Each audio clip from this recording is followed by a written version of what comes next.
significant amount of time without really fully experiencing everything that that place has to offer. One day we drove about 30 minutes to the other side of Oklahoma City to a restaurant called Pops. Now this place was a really big favorite of ours, first of all because it had a 40-foot light-up soda bottle pop out front of the restaurant, so you could take pictures with it and stuff. It was really neat. And second, it had thousands and thousands of glass bottle sodas from all over the world inside that you could purchase. So you could go in, which we would often, with and they give you a little cardboard box, and you go over and you could pick a soda from Germany. The Coke from Mexico has that pure cane sugar, and it just makes the Coke so much better. So you could pick just sodas from all over the world. So we would go in and get a case and bring it home.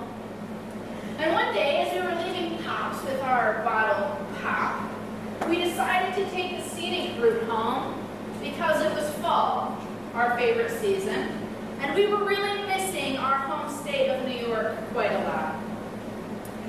In Oklahoma, it basically goes from being super, super hot to kind of cold, and there's no real fall or changing of the seasons. It's not pretty.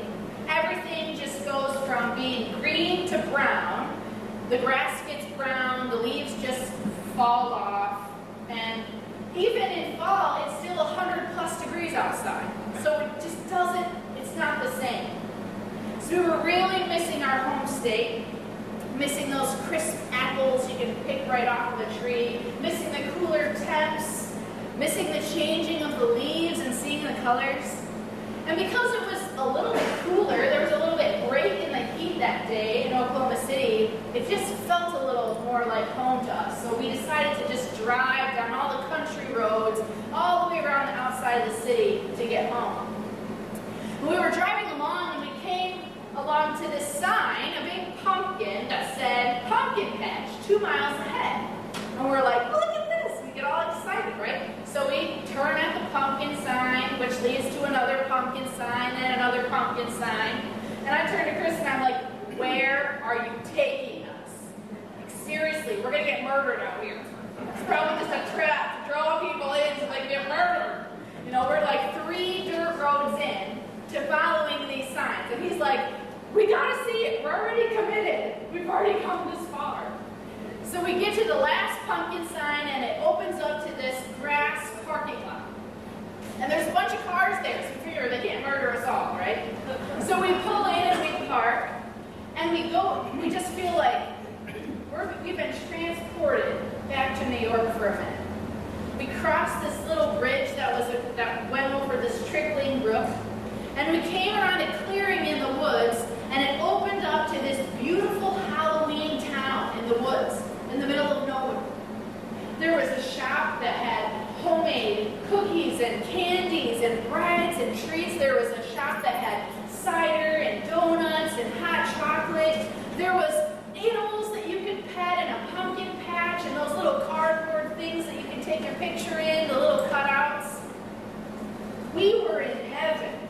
And this little place, it was just 4 roads off of the main road. We had never seen it before. We had passed by there so many times. And we had never before seen the pumpkin signs or dared to follow them to see this gorgeous little Halloween town hidden in the woods. To this day, it's still one of our favorite memories of our first year of marriage. And Chris's sister, she lives about 5 miles from where we found them. So we keep telling her, you gotta follow the pumpkin signs. It leads to an enchanted forest. It's amazing. So we hope that she does that, but she probably won't. It's still one of our favorite memories. We had driven around town so many times that had never noticed those signs, never experienced the little fall Halloween town for ourselves, and we had never tasted those donuts. I think it's easy to grow up in a place, especially if you've lived there for a long time, and to feel like you know a lot about it. But I also think it's possible to live in a place your whole life even, and not know everything there is to know about it. And I'm not just talking about the small town that you live in, but the surrounding community as well. For example, we're going to play a little game, okay? I I saw your eyes light up. You like games? Raise your hand if you knew that Captain Jack's and Sodas will give you free wings for however many years old you are on your birthday. Okay? I'm going there next week. Who's got little wings? Good? Yeah, very good. So, most people know that. I'm turning 30 this year, and I'm going to go get my 30 wings, and I'm pretty excited about it. But that was an easy one. I've only lived here for 7 months, and I knew that. Here's a trickier one. Raise your hand if you knew that Wayne County Tourism sponsors an apple tasting tour. All right, less people, but it's true. You can pick up a map. I already picked mine up. I was going to show you because it's like huge. You open it up, and it has a passport in it with 12 different stops you can go to, and you get a stamp at all the spots, and it's really neat. So Chris and I and Noelle have a goal. For the month of October, we mapped it out, and we're going to go to all 12 stops. So we really want to tour Wayne County and see all that it has to offer. Try and get an apple at each place. So maybe you knew about Captain Jack's. Maybe you knew about the apple tasting tour. But here's a trickier one. Raise your hand if you know the name of Wolcott's mayor. So, 2. Okay, 2. His name is Christopher Henner. And if you didn't know it, that's okay. I had to Google it. Don't feel bad. I think you get the point I'm trying to make, though, right? You can live in a place for a significant amount of time and still not know everything there is to know about a community. But that's the way things work, though. They're constantly changing. And unless you've spent a significant amount of time studying what's going on around you, it's really hard to keep up with how things are changing. And this is true for a community, but even more true for the culture within that community. If you've been around the church for any amount of time, you also know this to be true. Anybody remember that 90s worship song, Heart of Worship? I'm coming back to the heart of worship. Come on, put it in. And it's all about you. It's all about you, Jesus. Oh man, in the 90s that was my jam. Okay. They don't sing that anymore. Or how about, think about the way that we came to church dressed in the 90s. You guys remember that? I wasn't allowed to wear pants in the 90s. It's against the parents' rules. Breaking it today. But you know, we came to church dressed a different way. Anybody remember the WWJD bracelets? Whatever happened to those? Come on, they were classic. Or how about the band DC Talk? Whatever happened to those homies? Jesus Freaks. The point is, culture is constantly changing. And it can constantly feel like the church is behind the ever-changing culture.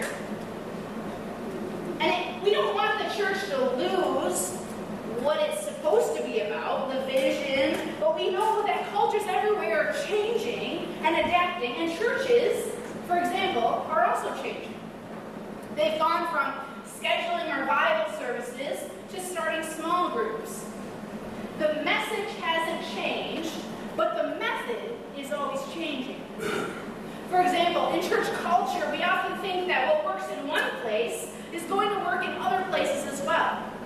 We see that big new building or gymnasium that the church down the street is building, and we start to think, we can do that. Or we see something that's working really well, like in another church in another part of the country, and we start to look at it and think, we should do that here. Chris and I have served in the Northeast, in the South, and in the Midwest. And we can tell you that culture, climate, and the individual personality of the community really, really dictates what will work and what will not work in a church. In some parts of the country, you can go door to door and pass out flyers to your church and talk to people about your church. And in other parts of the country, if you do that, you will get shot. In the South, everybody does a fall festival. Everybody, all billions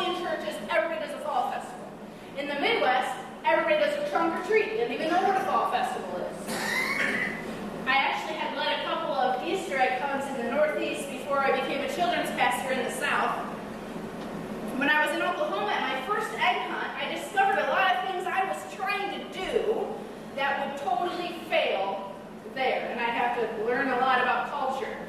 For example, in Oklahoma, you don't put chocolate in Easter eggs and then hide them, because the chocolate will melt, the kids will cry, and it'll be a big messy disaster.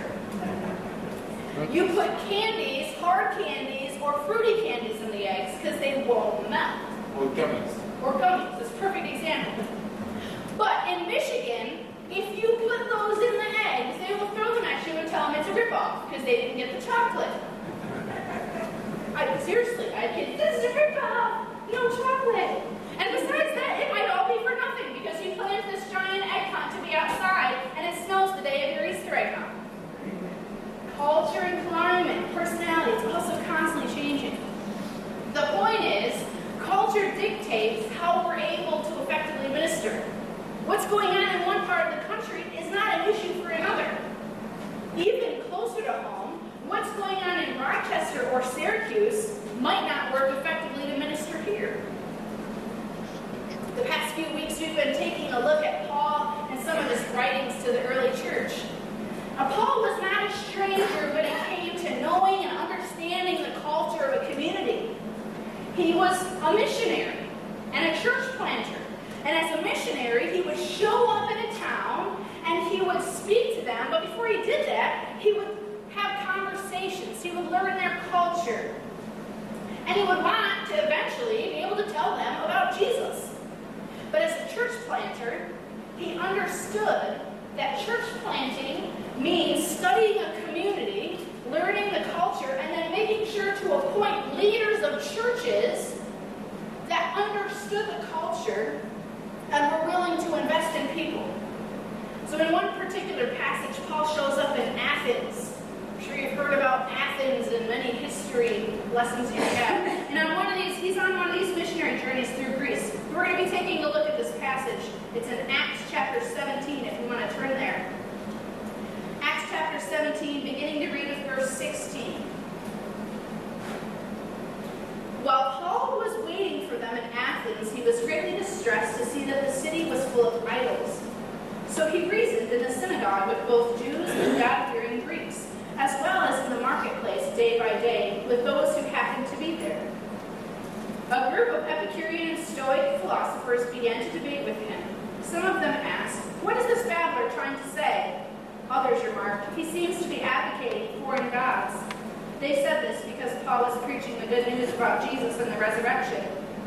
Then they took him and brought him to a meeting of the Areopagus, where they said to him, "May we know what this new teaching is that you are presenting? You are bringing some strange ideas to our ears, and we would like to know what they mean." All the Athenians and foreigners who lived there spent their time doing nothing but talking about and listening to the latest ideas. Paul then stood up in the meeting of Areopagus and said, "People of Athens, I see that in every way you are very religious. For as I walked around and I looked carefully at your objects of worship, I even found an altar with this inscription, 'To an unknown God.' So you are ignorant of the very thing you worship, and this is what I'm going to proclaim to you." So we're going to skip ahead a little bit because he goes on to preach to them a little bit. We're going to skip down and continue to read with verse 24. The God who made the world and everything in it is the Lord of heaven and earth. He's preaching to them. And he does not live in temples built by human hands, and he's not served by human hands as if he needed anything. Rather, he himself gives eternal life, gives everyone life and breath and everyone else. From one man he made all the nations, that they should inhabit the whole earth, and he marked out their appointed times in history and the boundaries of their lands. God did this so that they would seek him and perhaps reach out for him and find him, though he is not far from any one of us. For in him we live and move and have our being. As some of your own poets have said, we are his offspring. So we have Paul. He shows up in Athens, and before he ever goes to talk to the people there as a missionary, he studies their culture. He walks around, he gets a feel for the place, and he makes some pretty keen observations. First, he notices that they worship other gods and idols, and even idols that are literally labeled unknown. From there, he's able to conclude that they don't even really know who or what they worship. So when he addresses them, he's able to say, "I have seen you."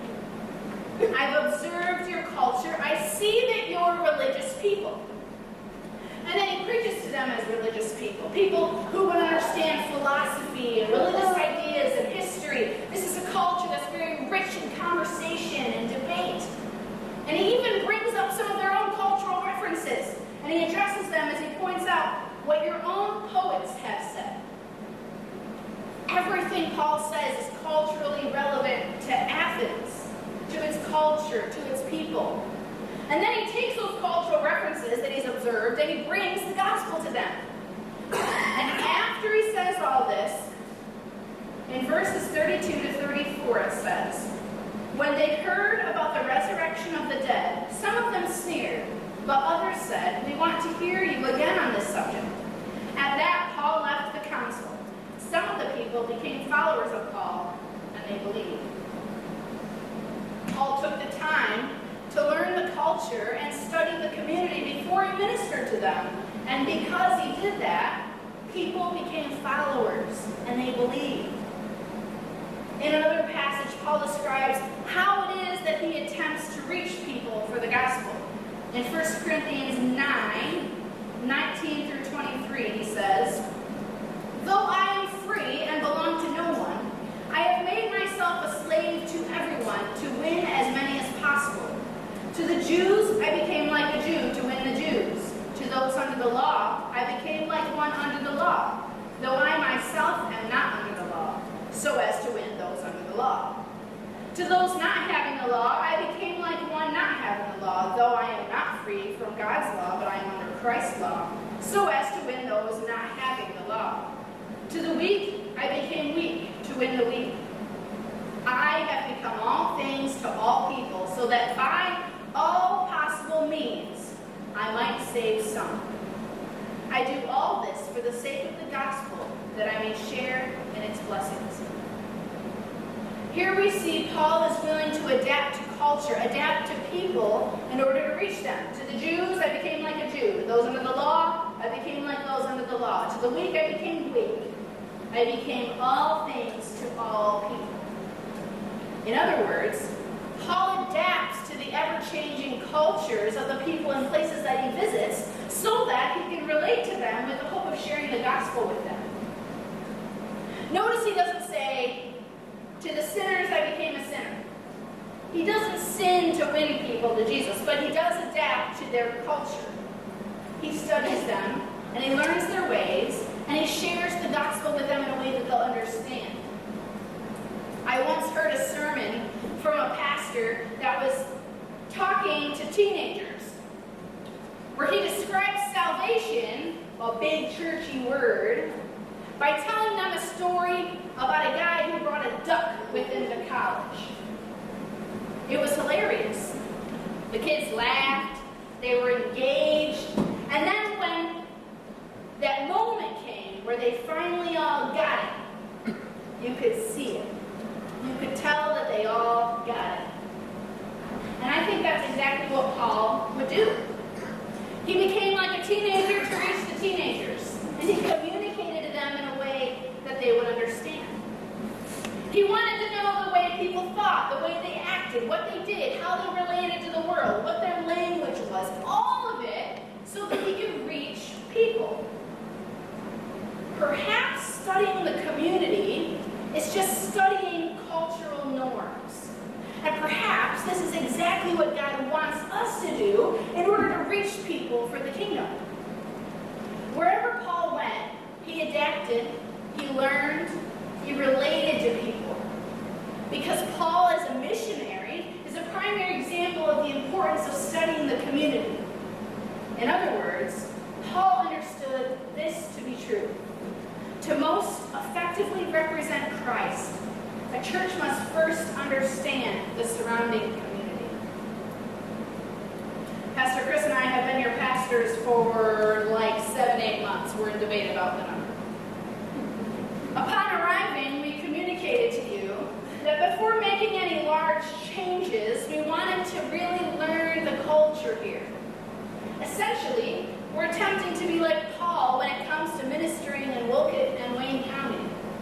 We talk to people in the community, we're getting to know our neighbors, we're signing up for classes and opportunities where we can be present and get to know families in the community. And we're doing everything we can to be learners of the culture here. For example, right after we arrived in February, we noticed a need. We started taking Noelle to the library so she could meet other kids, so that we could meet other parents. And we asked if there was like a play group or a mom's group or anything around like that. And everyone said, no, there's not. We'd love one, but there's nothing like that. So we did research. We started Googling and looking up MOPS groups, which is mothers of preschoolers. And we started looking at them, and they're 45 minutes away. And we knew we wanted something for ourselves. And we knew from talking to the other moms in the group at the library that we weren't the only ones in this area who really felt this need, who wanted something like this. So we prayed about it, and we started a mom's group at our church. And it's small, but it's meeting the need for moms who stay at home each and every week. There's also other things that we've noticed about this area, and you can feel free to correct us where we're wrong. But we've also noticed that people tend to drive to bigger cities to get groceries or run errands or find more entertainment choices. The culture in this area is a little bit slower paced than in most major cities, and people enjoy being home. They enjoy walking their dogs, they enjoy being out in their gardens, sitting out by the lake. There's just something a little bit more easygoing about small town life. You may feel rushed all the time and be super busy, but the reality is that small town life is just a little bit less chaotic than in larger cities.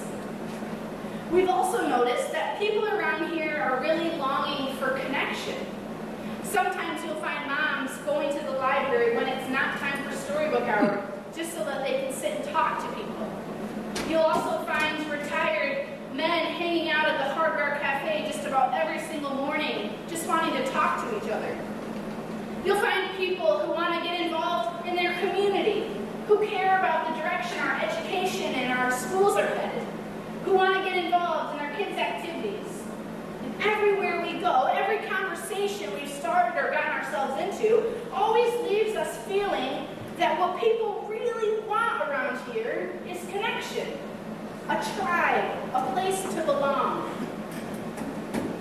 Sure, sometimes we can feel like we live in the middle of nowhere.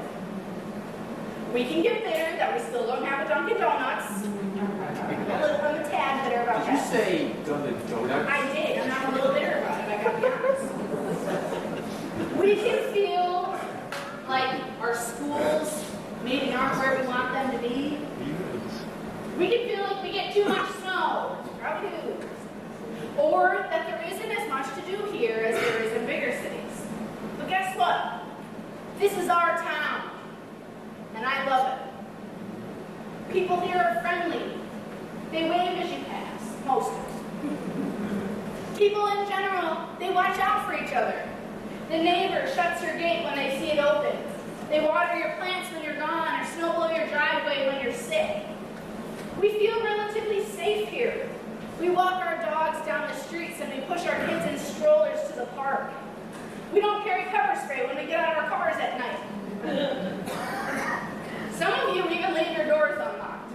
And I just can't do that. I'm what you call an obsessive lock checker. Check them like 4 or 5 times. I don't know. Maybe it's because I've lived in bigger cities. But guess what?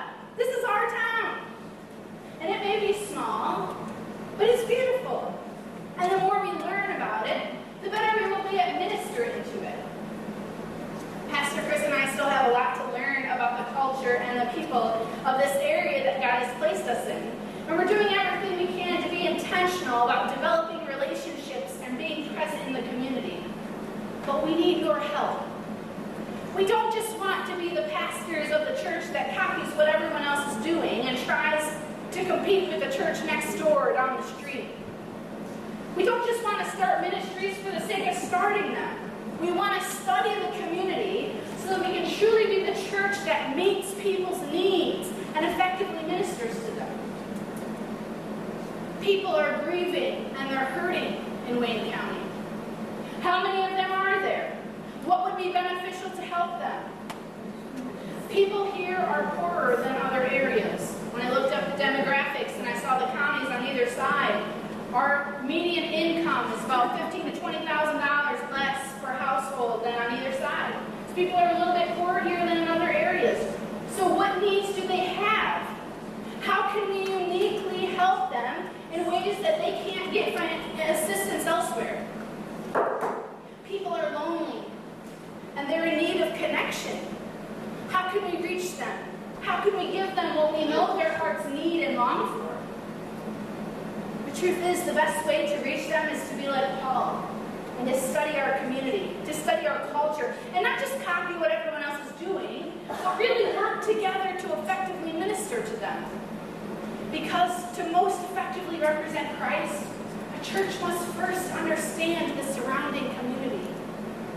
Maybe there's an idea or a ministry or a program that nobody else is doing, that no one has heard of or started yet. And through our data and statistics and research and studying of our community, it'll all of a sudden just hit us that we know exactly what we're supposed to do to meet the needs of the people. And it may be something that no one has even thought of yet. Just like when we talked about getting serious about prayer and honoring our history, we're getting serious about studying our community by forming a community research team at this church. It starts by admitting that we don't know everything there is to know about this town, about this county, about the people that live here, and about how to really effectively minister to them. And we want to get creative ways to meet people's needs so that we can lead them to Jesus. And then, after we admit we don't know everything about our town, we set our minds to learning, to research. We have conversations with community leaders about the needs here, about how we can partner together to reach people. We research data, statistics, we talk to people, we have conversations at the local diners and coffee shops, and over time, we develop a list of needs and ways that we can meet those needs. So we invite you to consider taking the next step and joining our community research team, so that together we can learn the culture and discover ways to really be present in the community.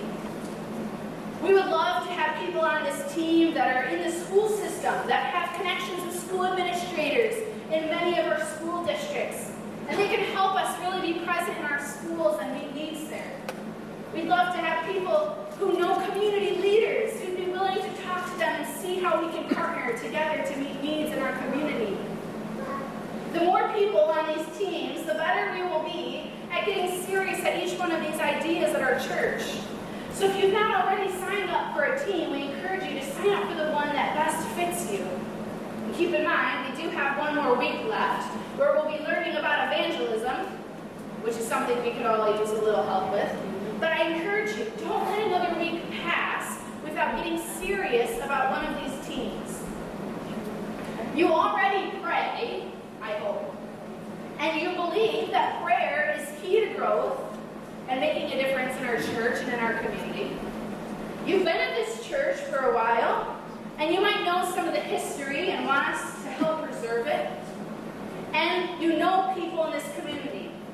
You've lived here. You have insights about each one of the towns that you live in. And you might know things that we could do. Don't wait on the sidelines and let other people get involved first. These aren't major leadership teams with huge commitments. You're not signing up for this lifelong commitment on this team. You're simply helping us brainstorm and helping us start the conversation about each of these things. You're helping us be the church that's God-focused and that knows our mission and has a plan to best fulfill it. It takes all of us to be the church. It takes all of us to minister effectively to our community and to study the culture. So today I hope that you will take the next step and sign up for one of our teams on the bulletin board as you leave. Paul was one of the greatest missionaries of all times. He's responsible for the spread of the gospel all over the world, and we can learn a lot from his methods of studying the community and the culture before being able to effectively minister to the people. After all, we know that we want to effectively represent Christ. But first, in order to do that, we must understand the surrounding community. This is our town, and we are responsible to love and minister to the people in it. But how we study it will dictate how effective we will be at ministering to the people as the church. So let's come together to reach people by seeing them, by loving them, by meeting their needs and sharing the gospel with them, so that they can truly have hope and new life in Christ.